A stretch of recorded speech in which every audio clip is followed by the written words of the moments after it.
I exist.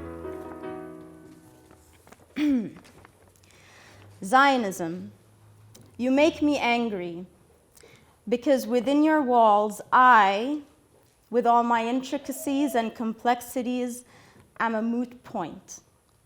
You tell a history that omits Palestinians and makes our existence confrontational, controversial, provocative, anti-Semitic, non-Semitic, violently, relentlessly deniable.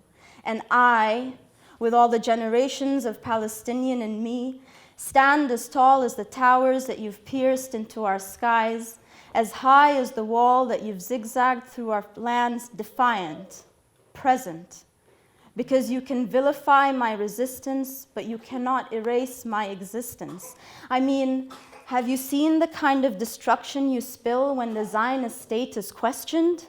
That parents cradle children with looks of death in their eyes.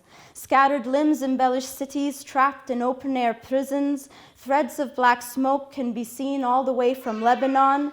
And then you call my retaliation terrorism? This is the hypocrisy that makes me call you racist.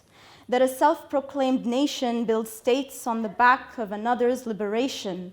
From 1948 to 67 to Oslo to Gaza, you have been a colonial project in the making, labeled us indigenous, recycling language used by your ancestors, multiple forms of the same processes, these generic modules of colonialisms, co-opting, rephrasing, writing out our meanings to words, manipulating them to tell a different story, to steer perspective, to confuse the colonizer for the colonized, just like the history of democracy.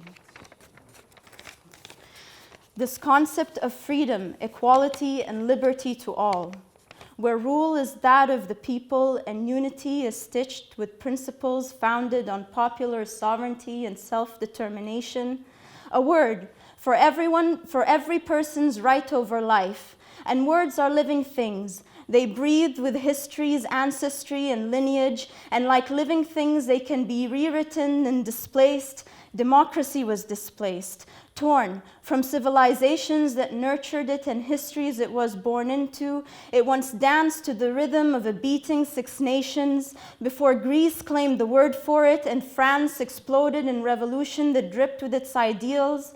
Before the English set sail to lands they claimed were barren and empty, and America's founding fathers created the Constitution and Declaration of Independence. How ironic that these societies said to have been built on pillars of democracy are found on expulsion and land grab.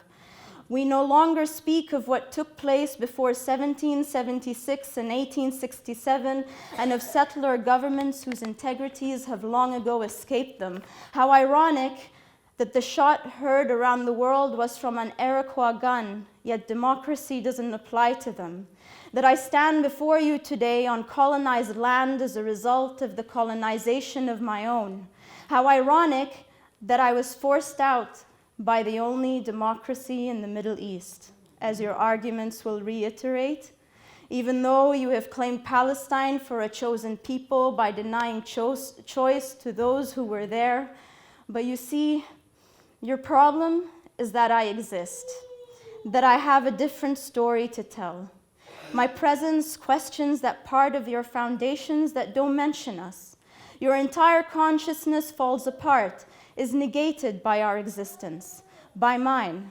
And born and raised in Gaza, Haifa, Yafa, Akka, Jenin, Nasr, Nablus, Ramallah, Al-Quds, Beit Lahem, I exist. In your face I exist. Palestinian in everything I exist. And I will resist. You can force us to be third, fourth, or fifth generation expelled, refugee, displaced, but we are still alive, and we won't breathe silently. Thank you.